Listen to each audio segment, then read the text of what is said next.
नमस्कार, छत्तीसगढ़ की बात हमारे साथ में आपका स्वागत है। मैं हूं आपके साथ पारुल। आज बात छत्तीसगढ़ के मुख्यमंत्री भूपेश बघेल की घोषणाओं पर हो रही सियासत की। छत्तीसगढ़ के मुख्यमंत्री भूपेश बघेल ने जनता के बीच गहन जनसंपर्क अभियान चलाया है। इस अभियान को भेंट मुलाकात का नाम दिया गया है। इसके तहत मुख्यमंत्री खुद जनता के बीच जा रहे हैं, उनसे रूबरू हो रहे हैं, उनकी समस्याएं सुन रहे हैं और उन समस्याओं का तत्काल समाधान करने की कोशिश भी की जाती है। इतना ही नहीं, सीएम बघेल कई घोषणाएं भी कर रहे हैं और विकास योजनाओं की सौगातें दे रहे हैं। उन्होंने इस दौरान मिलेट्स कैफे और मिलेट्स मिशन की शुरुआत की है। आत्मानंद जैसे अंग्रेजी स्कूलों की घोषणा की है। बेरोजगारों को बेरोजगारी भत्ता देने की घोषणा की है। सीएम की घोषणाओं पर भारतीय जनता पार्टी ने तंज कसा है और कहा है कि प्रदेश को 85,000 करोड़ के कर्ज में डुबाने वाली कांग्रेस सरकार टैक्स का पैसा अपनी जेब में डाल रही है। क्या सीएम बघेल ने लगातार घोषणाएं कर एक बड़े वर्ग को लेकर अपनी जो कोशिशें हैं उनको पूरा कर लिया है, ये जानने की कोशिश करेंगे। लेकिन पहले सुनते हैं कांग्रेस भाजपा की इस पर क्या प्रतिक्रियाएं हैं। छत्तीसगढ़ के जनता जब अपन मुखिया चुनते तब वो वही चाहते कि हमर मुखिया हमर मनसन गुठियाए, हमर मनसन बताए। आज ये भेंट मुलाकात के कार्यक्रम के माध्यम से मुखिया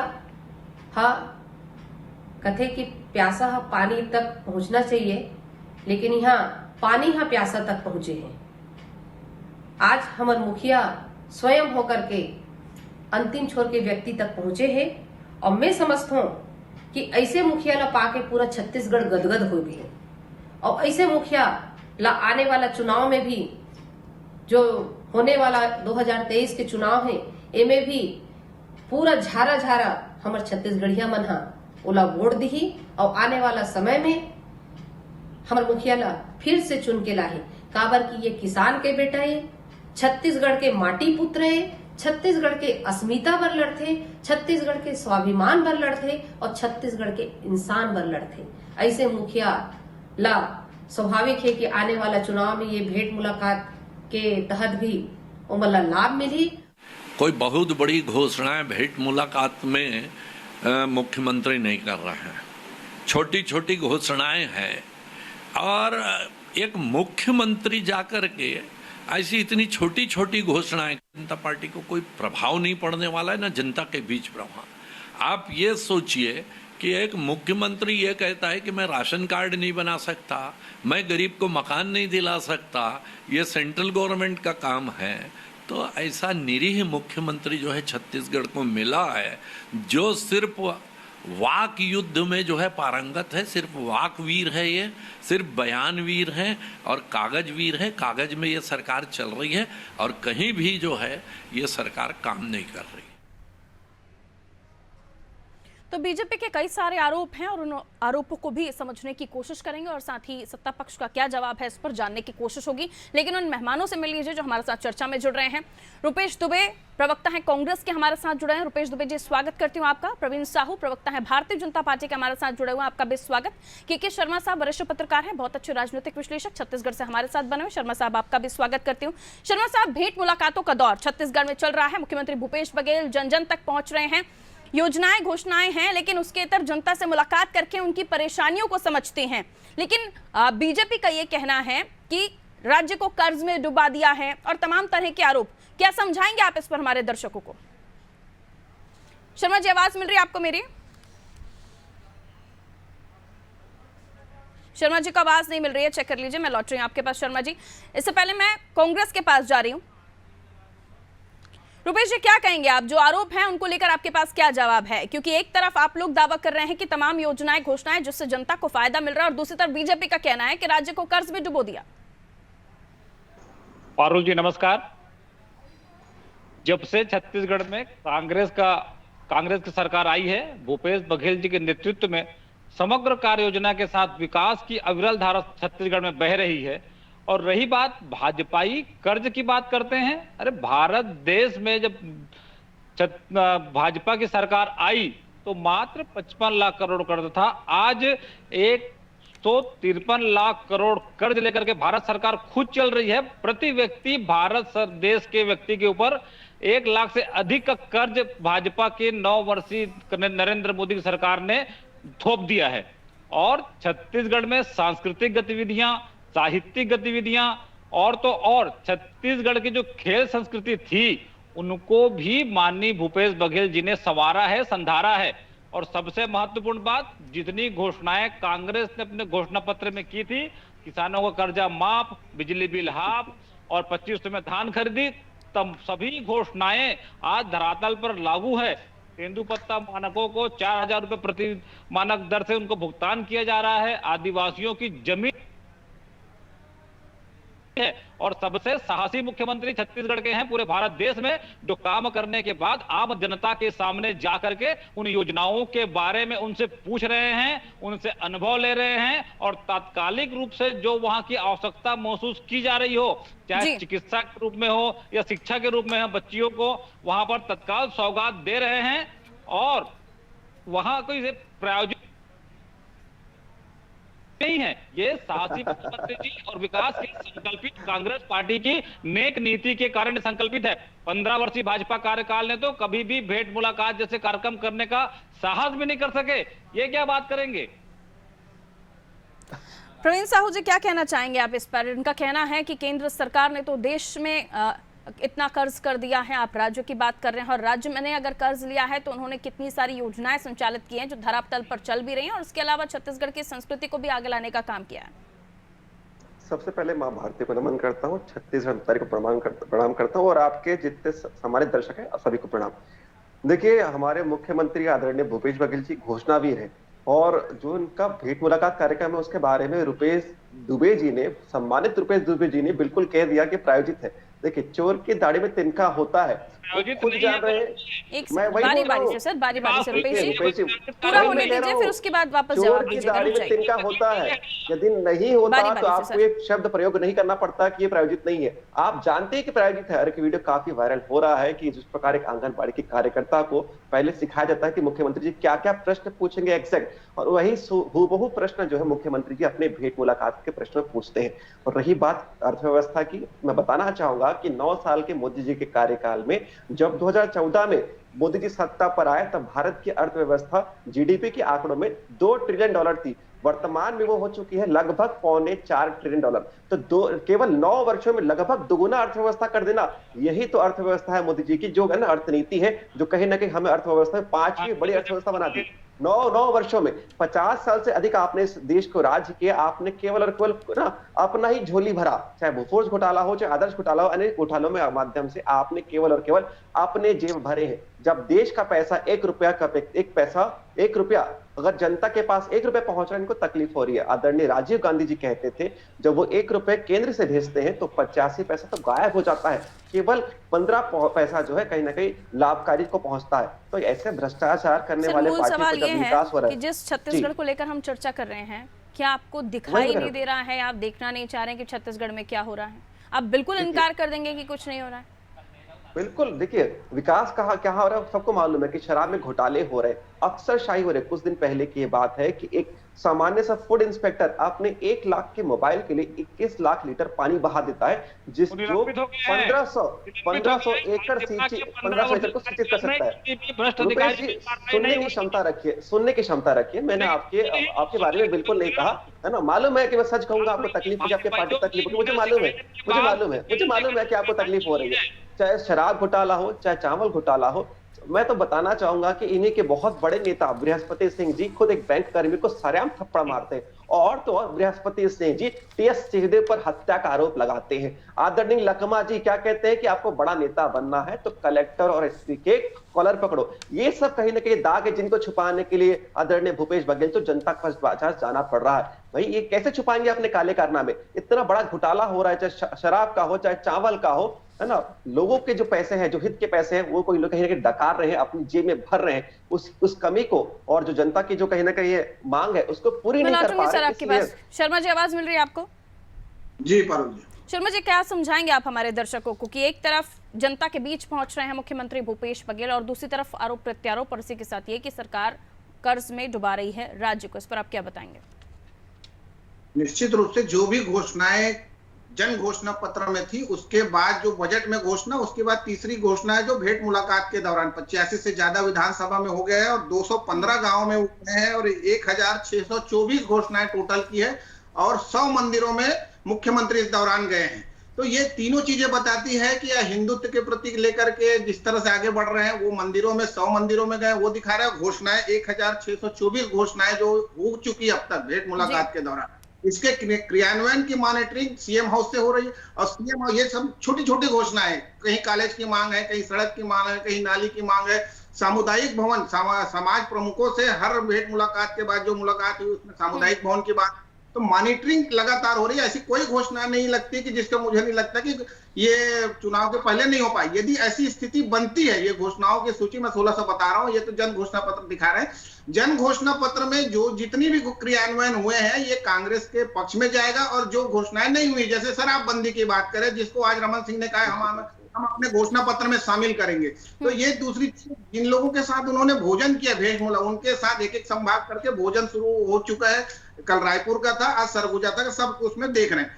कुल मिलाकर के जो घोषणाएं हैं ये केंद्र सरकार की तुलना करें, केंद्र सरकार में बहुत सारी ऐसी योजनाओं की बात आती है, प्रति व्यक्ति आय को दोगुना करने का दावा किया जा रहा है। तो केंद्र सरकार की उपलब्धियों और राज्य सरकार की नाकामियों को लेकर जो भाजपा जाने वाली है, उस पर कांग्रेस का जो 1.5 लाख करोड़ रुपए लोगों के सीधे जेब में गया है, न्याय योजनाओं का क्रियान्वयन कितना हुआ है, जो खरीदी का मामले की बात करें, किसानों के जेब में जो पैसा देने की बात करें, भूमिहीन कृषक, जितने भी न्याय योजनाओं की बात करें, उसका वास्तविक क्रियान्वयन कितना हुआ है। क्यों आखिर बीजेपी को ऐसा लगता है कि कुछ काम ही नहीं हुआ है, उन्हें विकास दिखाई नहीं देता छत्तीसगढ़ में, ऐसा क्यों सर?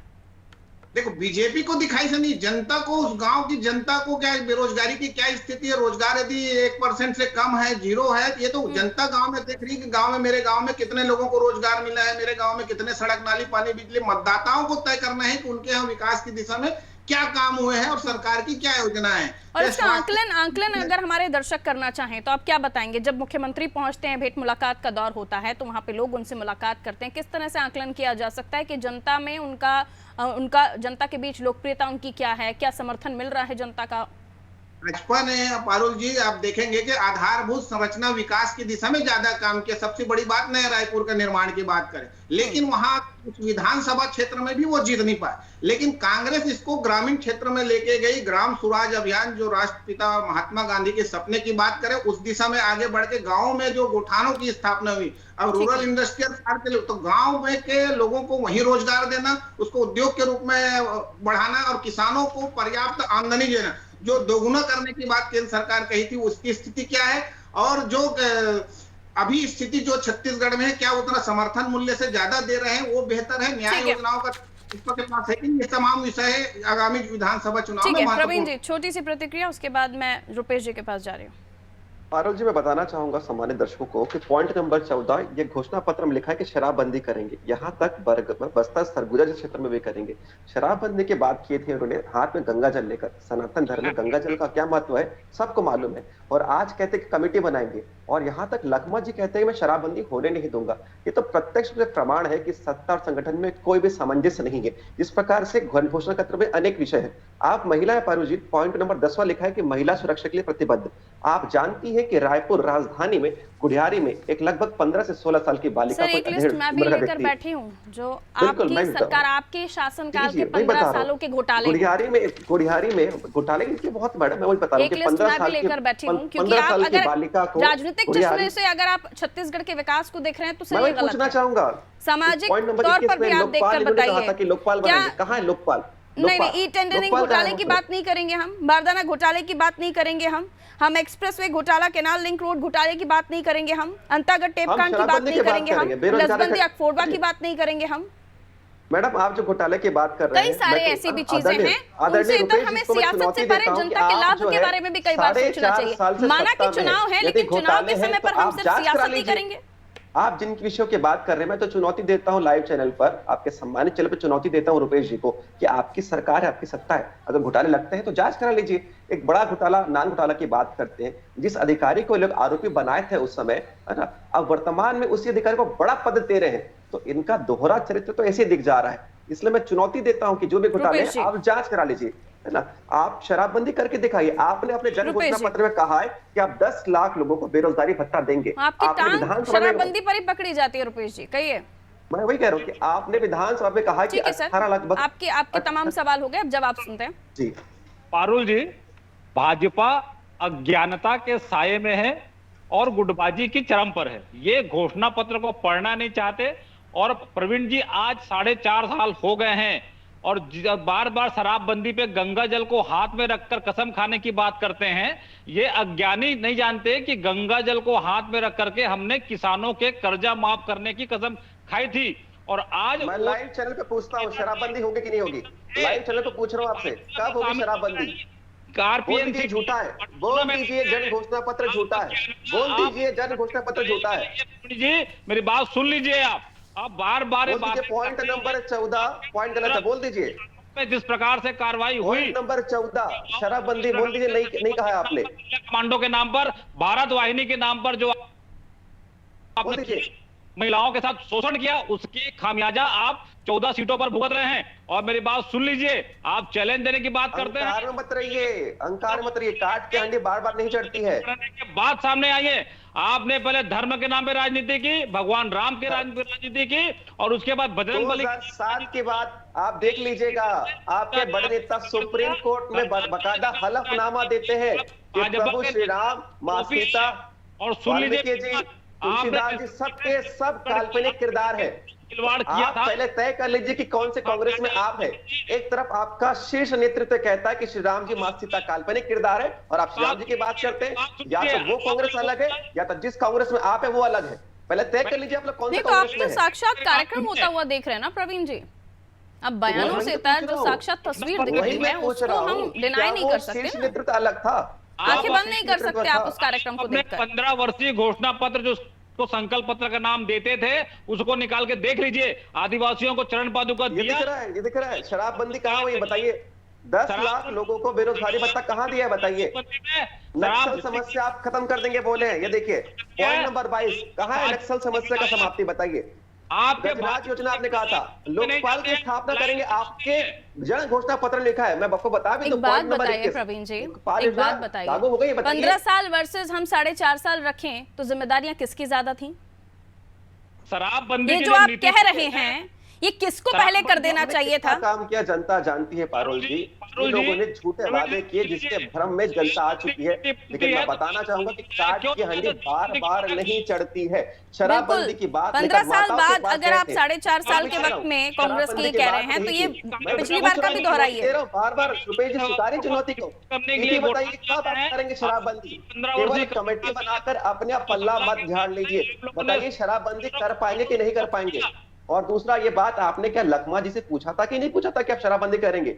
एक तरफ जन घोषणा जितने भी छोटे उपचुनाव हुए हैं उन सब में तस्वीर साफ हो गई थी प्रवीण जी कि जनता किसको पसंद कर रही है छत्तीसगढ़ में। संगठन में कोई सामंजस्य नहीं है। सामंजस्य केवल और केवल भ्रष्टाचार करने में है, चाहे वो शराब घोटाला हो, चावल घोटाला हो, चाहे रेत माफियाओं का घोटाला हो। अनेक घोटालों में सामंजस्य बस दिखता है, लेकिन जनहित के कार्य में कोई सामंजस्य नहीं है। ये जनता जान चुकी है। आप लोग केवल सनातन धर्म का उपयोग किया आपने अपने वोट पाने के लिए, और वोट पाने के बाद उसी सनातन धर्म को आपने कूड़े में 2003 जनता आपको आदिवासी को गाय, बेरोजगारी भत्ता, किसानों को मुफ्त बिजली देने की बात, 2008 प्रदेश की जनता से जो वादे किए जिनमें किसानों, बेरोजगारों, स्थानीय कलाकारों से वादे किए, समर्थन मूल्य 2100 रुपए देने की बात कही। भत्ते कब देंगे बताइए? 15 साल वर्सेस 4.5 साल अगर आप देखें तो ये तमाम जिम्मेदारियां किसकी थी पहले? और अब जब होता हुआ आप देख रहे हैं, आपके हाथ से राम मुद्दा भी छिटकता हुआ दिखाई दे रहा है, आपके हाथ से गाय मुद्दा भी छिटकता हुआ दिखाई दे रहा है, तो आप बेरोजगारी हाइलाइटर यूज करना पड़ रहा है आपको, हाइलाइटर का उपयोग करना पड़ रहा है आपको, क्योंकि तमाम मुद्दे आपसे छूटते जा रहे हैं। ठीक है शर्मा जी, जिस महिला सुरक्षा की बात करते हो, राजधानी रायपुर में एक 15 साल की शर्मा जी, उम्र का व्यक्ति, जनता को अगर कुछ नहीं दिखाई दे रहा होता तो उपचुनाव हुए, निकाय चुनाव हुए, उनमें ही हकीकत दिख जानी चाहिए थी, लेकिन उसमें भी जनता ने कांग्रेस को ही चुना छत्तीसगढ़ में। इसके पीछे की वजह क्या? निश्चित रूप से सरकार की जो जन घोषणा पत्र है वो सरकार को 68 विधायक उस समय जिताने में महत्वपूर्ण भूमिका थी। उसका क्रियान्वयन जिस स्तर पे मैं बताया पहले ही कहा कि ये गांव की ओर जो विकास कर रहे हैं, ग्रामीण मतदाताओं को ज्ञान दिए हैं, आदिवासियों पर जो काम किए, जिसके चलते हुए आप देख रहे हैं बस्तर और सरगुजा दोनों जगह सभी सीटों पर कांग्रेस है। ये एक बड़ा विषय, 29 में से 27 विधायक कांग्रेस के। इसके साथ ही जो काम करने की जो शैली है, जनता के भी डायरेक्ट जा रहे हैं, चाहे स्थानीयता मुद्दा की बात करें, चाहे गोधन योजना की बात करें, चाहे 2800 रुपए खरीदी की बात। ये गोधन न्याय योजना भाजपा क्या बंद करेगी? क्या 2800 रुपए से ज्यादा देगी देगी कि नहीं देगी। ये शराबबंदी की बात आज रमन सिंह को स्वीकार करना पड़ा कि हम धीरे धीरे अपनी नीति के अनुसार बंद करेंगे। तो क्या भाजपा शासनकाल के जो आप शुरू में बोलेंगे 15 साल बनाम 5 साल ये चुनाव होने जा रहा है, चाहे नान घोटाले की बात करें, चाहे चिटफंड की बात करें, चाहे कोयला की बात करें, चाहे शराब की बात करें, चाहे रेत की बात करें, जनता के पास सब कुछ दिख रहा है। रोजगार, बेरोजगारी, ये तमाम विषय, महंगाई की बात करें तो जनता के बीच तमाम विषय है। इन पर ही आगामी में विधानसभा चुनाव में महत्वपूर्ण। छत्तीसगढ़ की जनता विधानसभा और लोकसभा में अंतर समझती है। केंद्र सरकार के मोदी के चेहरे पे और केंद्र सरकार के नाम पे छत्तीसगढ़ में प्रभावित उतना ज्यादा नहीं हो सकता जिस तरह से आप कर्नाटक और हिमाचल प्रदेश में देख चुके हैं। आपको यहाँ स्थानीय मुद्दा, स्थानीय नेता लाना ही होगा, तब जाके कहीं जाके स्थिति बेहतर हो पाएगी। जी, स्थानीय मुद्दा, स्थानीय नेता लाना होगा। उन 15 सालों में वो चुनकर निकालना होगा जो आपने किया। उन 15 सालों पर भी बात करनी होगी। केंद्र से, केंद्र का चेहरा है प्रधानमंत्री नरेंद्र मोदी का चेहरा लेकर आप छत्तीसगढ़ में क्या अपनी जीत दर्ज करा पाएंगे? क्या अपनी महत्वता जनता के बीच लेकर जा पाएंगे? प्रवीण जी, निश्चित रूप से देखिए, हमने 15 साल में जो कार्य किया जनता जानती है। और देखिए, जिस राम नाम की बात करते हैं, राम जी के ननिहाल में धर्मांतरण होता है, सुकमा के एसपी बाकायदा चिट्ठी लिखते, इसको आप झुटला दीजिए।